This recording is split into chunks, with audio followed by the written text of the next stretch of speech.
The mud in this river has no bottom. I have known that since I was a boy in Virginia, when they told me the only thing darker than the water was the life waiting for me on the other side of it. They were not wrong. But they were not entirely right, either. Listen. There are 12 children on this boat right now. The youngest is 5 years old. She fell asleep 20 minutes ago with her finger pressed against the letter G. G for God. I watched her mouth it before her eyes closed. I did not correct her grip on the pen. If the patrol finds us, if this vessel drifts 3 feet to the left, into Missouri water, every one of those children goes back. Not back to their mothers. Back to the auction block. The year is 1847. My name is John Barry Meacham. I am a minister of the gospel, a carpenter by trade, and tonight, I am a criminal by the law of the state of Missouri. What I am about to tell you, they have never put it in the history books the way it actually happened. By the end of this, you will have to choose a side. My name is John Barry Meacham. And this is the story they never told you. I was born in Goochland County, Virginia, in 1789. Not born free.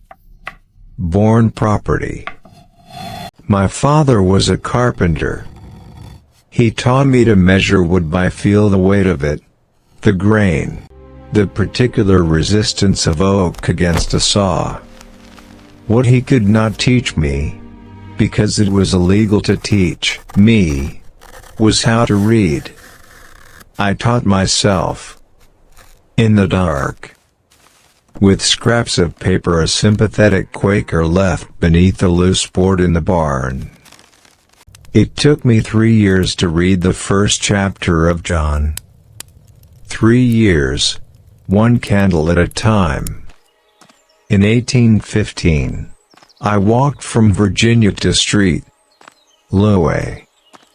700 miles. I had saved enough money from carpentry work to purchase my own freedom. Then I turned around and purchased my wife's freedom. Then my children's. I know what freedom costs. I paid for it in exact change. By 1825, I was a licensed minister. John Mason Peck, a white Baptist preacher who genuinely believed, that God had no color, ordained me alongside him at First African Baptist Church. We built Sunday schools for the free and the enslaved alike. People came before dawn and stayed past dark. They came because learning to read the Bible was not just education. For them, it was the first act of their own salvation. And then came 1847. Missouri passed a law making it a criminal offense punishable by flogging, imprisonment, and exile for any person of color to receive an education. They shut us down on a Tuesday morning. The officer who locked our schoolroom door tipped his hat to me on the way out. He said, "God's law and the state's law are the same law, Reverend." I did not answer him. I picked up the Bible off the desk. I walked to the river. The Mississippi River does not belong to Missouri. That is a legal fact. That took me 2 weeks, 3 attorneys, and 1 sympathetic judge in Illinois to confirm. The river, its center channel, falls under federal jurisdiction, which means the state of Missouri's education ban could not legally be enforced on a vessel anchored in federal water. I sat with that fact for 6 days. On the 7th day, I bought a steamboat. She was old.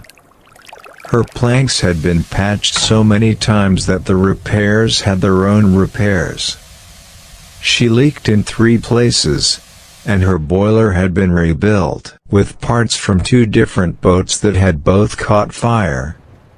The man who sold her to me said she was structurally sound. He said it twice. The way men say things twice when they know the first time was insufficient. I named her nothing. A name gives authorities something to look for. We anchored her in the center of the river on a Sunday evening in the spring of 1847. 14 families came. They rowed out in small boats, in the dark, the kind of dark that has weight to it. The children sat cross-legged on the deck boards. I had salvaged 23 primers from the church schoolroom before they padlocked it. The first lesson was the alphabet. Not because the alphabet is simple. Because everything else begins there. A child named Moses, 7 years old, gap-toothed. The kind of stillness in him that made adults nervous raised his hand before I had finished writing the letter A. He said, "Pastor Meacham, if they catch us, what happens to us?" I held the chalk. Here is the part they left out of the history books. I did not tell him they would be fine. I did not tell him God would protect them. I looked at that child, 7 years old, already asking the right questions, and I said, "Moses, the men who made that law cannot read the book of Moses. And that is exactly why we are here." He looked at the chalk. He looked at the letter A. He picked up a pencil and copied it. That was the beginning. Not the boat, not the legal argument, not the anchoring in federal water. The beginning was a 7-year-old child who heard the honest answer and chose the pencil anyway. 43 people came to that first lesson. I counted them. Twice. Within 4 months, we had run 31 sessions. Word moved through the free black community of Street Louis the way water moves quietly, under everything. Mothers brought their children wrapped in blankets, even in summer, so they looked like sleeping bundles, not students. Fathers rowed out and rowed back in under an hour, leaving no trail in the water. I began to believe we had found a way through. If something in this story is pressing against your chest right now, if you understand what it meant to learn a letter at that kind of cost, just type amen in the comments. Let me know you are here with me tonight. By the winter of 1847, the school on the river had a rhythm. Lessons ran from 8 in the evening to midnight. Reading, then writing, then arithmetic when we had time. I had recruited 3 other teachers, 2 free black women who had been educated in Philadelphia, and a white Quaker school teacher named Eliza who came on alternate Sundays and never once flinched. We had taught 64 children to read their own names. 64. I remember writing that number in my journal and setting the pen down and not picking it up again for a long time.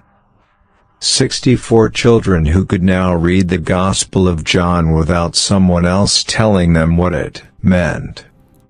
64 minds that no law could fully reach anymore, because what is inside a person cannot be seized at the dock. For 3 months, I slept easily. Not well, I have never slept well, but easily. With the particular quietness of someone who has found the thing they were made to do. Fake resolution Gizemtin Meacham Thng Hantan, and then they came for Elias. Elias was 9 years old. the son of a free black couple who ran a laundry on Market Street.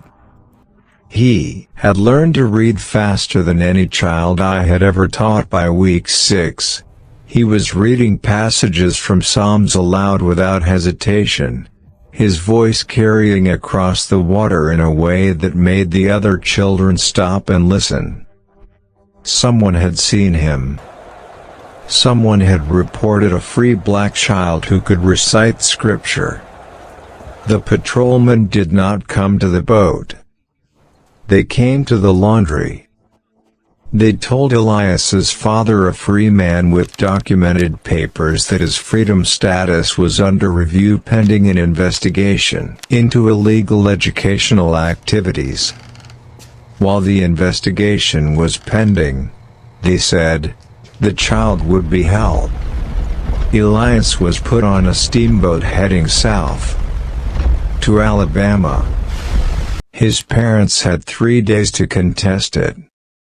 The court date was set for after the boat had already departed. I stood in my church on the morning they told me. The pews were empty. I had left the Bible open on the pulpit from the Sunday service, the way I always did, to Acts 5:29. We must obey God rather than human beings. I sat in the front pew and looked at that page for a long time. The candles had burned down to stubs. The cold came in under the door. Not grief.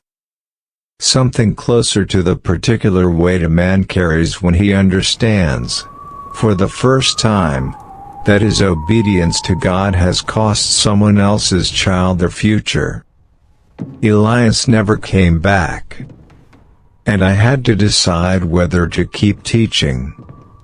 Everything I just told you is true. The legal argument, the boat, the 64 children who learned to read their names, the child named Elias who was taken south and never returned. All of it is true. But so is this. There were people in my own congregation, good people, faithful people, people who had prayed alongside me for 20 years, who came to me after Elias's capture and told me to shut the boat school down. Not the authorities. Not the white slaveholders. My own people. The deacons of First African Baptist Church put their request in writing. 12 names. 12 men who loved God, who loved their families, who understood what was at stake and who had come to a different conclusion than I had. They were not wrong to ask. And here is the part that will stay with you long after this video ends. I am not certain they were wrong. Even now. There is one document I want you to know about. It is held at the Missouri History Museum, in a collection of papers from the First African Baptist Church. It is a handwritten letter, dated December 1847, signed by 12 men, all free black citizens of St. Louis, all members of my congregation. It reads, in part, we, the undersigned, do respectfully and urgently request that the Reverend John Barry Meacham cease all activities related to the vessel-based instruction of colored persons. We believe such activities, while nobly intended, present a clear and present danger not only to the students therein but to the standing and safety of all free colored persons in the state of Missouri. We implore our pastor to consider whether the temporary enlightenment of a few children is worth the permanent destruction of an entire community. 12 men. All free. All faithful. All terrified. They were not wrong to be afraid. After Elias, the patrols on the river doubled. 2 boats, armed, circling the Federal Channel every night from 10 to 2 in the morning. The state could not board us, but they could follow every family that rode out to us. They could note their names. They could revisit their freedom papers for irregularities. A woman named Clara Simmons stopped bringing her daughter after the second patrol boat appeared. She told me afterward, and her voice was steady in a way that told me the steadiness cost her something. She said, "Pastor, I believe what you are doing is right. I believe God calls us to learn His Word. But I have one daughter. I cannot offer her up as a sacrifice for a principle, no matter how righteous the principle is." I did not answer her that day. I have thought about that answer every year since. Clara Simmons understood something about faith that I was too certain to see clearly at the time. She understood that the love of a parent for a child is also a form of worship. That protecting the life God gave you is also obedience. That there is a kind of courage in retreat in choosing the living child over the righteous fight. The 12 deacons who signed that letter were not cowards. They were fathers. The particular burden of someone who must choose between their calling and the people their calling is supposed to serve. I did not understand that weight fully until I had to carry it. Do you know what I chose? I kept teaching. I want you to hear that with the full weight of what it meant. I kept teaching. And 3 more families pulled their children from the boat in January 1848. And 2 teachers stopped coming. And one of the deacons, a man who had been my friend for 15 years, stopped speaking to me at church. Not out of anger. Out of grief. There is a difference. I knew the difference by then. And then, but wait. There is something historians have not often examined in the record of this story. The state of Missouri's crackdown on free black education in 1847 was not random. It followed directly from the Dred Scott case, which was working its way through the Missouri court system at exactly the same moment. The slaveholders were afraid not of children learning to read, but of what literate black citizens would do with the Dred Scott ruling when it came down. They were right to be afraid. Because here is what the boat school actually produced. One of the children who learned to read on that vessel, a boy named James Milton Turner, grew up to become the first African American diplomat appointed by the United States government. In 1871, President Ulysses S. Grant appointed him as minister to Liberia. Before that, he opened 32 schools for black children across Missouri. 32 schools. Built by a man who learned his first letter on a leaking steamboat in the middle of the Mississippi River, in the dark, with a candle that had to be shielded from the patrol boats. But here is the question Long B demands you sit with. James Milton Turner made it. Elias did not. For every child who became a diplomat, how many were taken? How many were sold south, or beaten, or had their freedom papers revoked because a patrol officer noted their family's name in a log? We do not have those numbers. The history books record the victories. They do not record the names of the ones who paid for those victories without surviving to collect. I kept the school running for 6 more years. Until February 1854, when I collapsed at the pulpit during Sunday morning service. They told me afterward that I kept preaching for 4 minutes after the first stroke hit me. I do not remember those 4 minutes. I remember only that the church was full. Every pew. Standing room in the back. Something passed between the congregation and me that did not require words. I had done what I believed I was called to do. The question of whether the cost was justified, that is not mine to answer. That has always been yours. The historical record shows the following.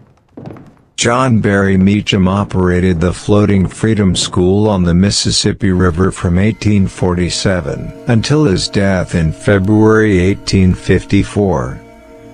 The exact number of students educated on the vessel is estimated between 200 and 400 over that period. The records are incomplete because the school operated covertly. James Milton Turner, who attended the boat school as a child, went on to become the United States Minister to Liberia in 1871, appointed by President Ulysses S. Grant. He spent the following decade fighting to establish public schools for black children across Missouri. The foundation he built led to the enrollment of more than 6,000 black students in Missouri schools by 1880. Mary Meacham, John's wife, continued operating a station on the Underground Railroad from their home on the Mississippi riverbank after John's death. In 1855, she helped 9 enslaved people attempt a crossing to Illinois. The attempt failed. Mary was arrested. She was not imprisoned. Her documented legal standing protected her, but the 9 people she had been helping were returned to slavery. She tried again the following year, and the year after that. These are the facts.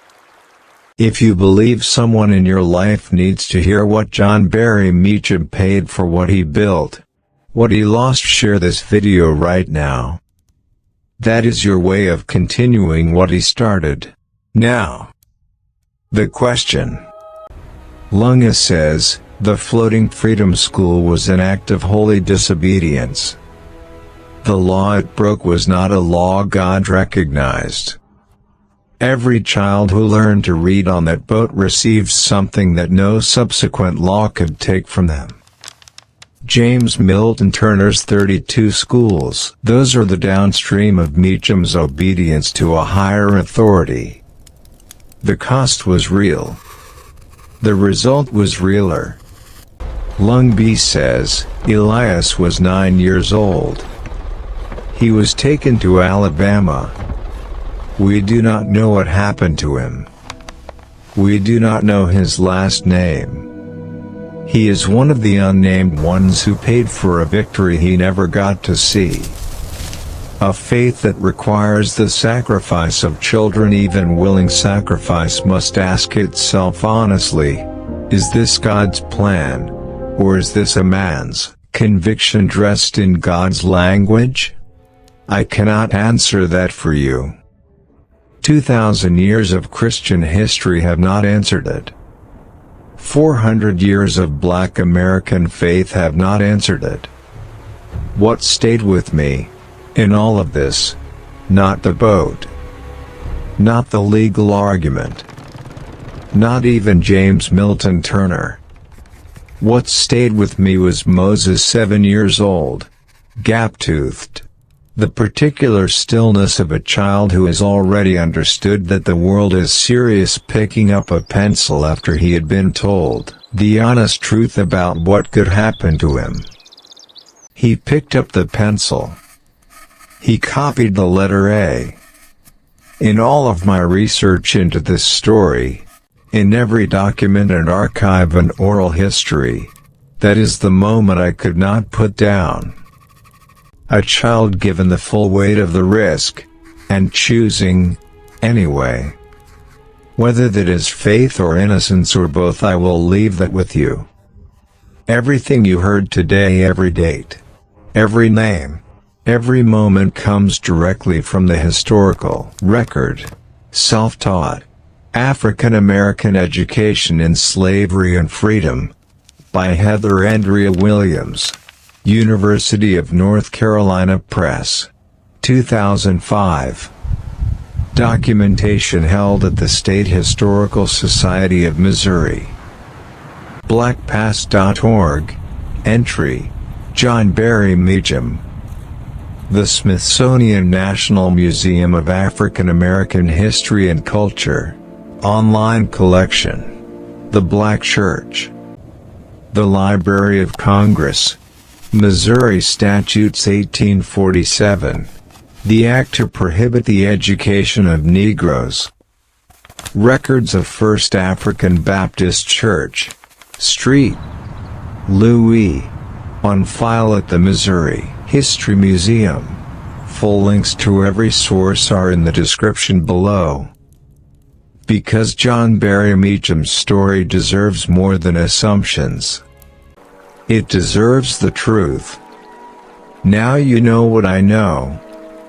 The Floating Freedom School ran for 6 years on a federal waterway, hidden in plain sight, while the state of Missouri searched for a law that could stop it. It could not be stopped from the outside. It only stopped when the man who built it fell at the pulpit. And even then Mary kept running. Now you know what I know.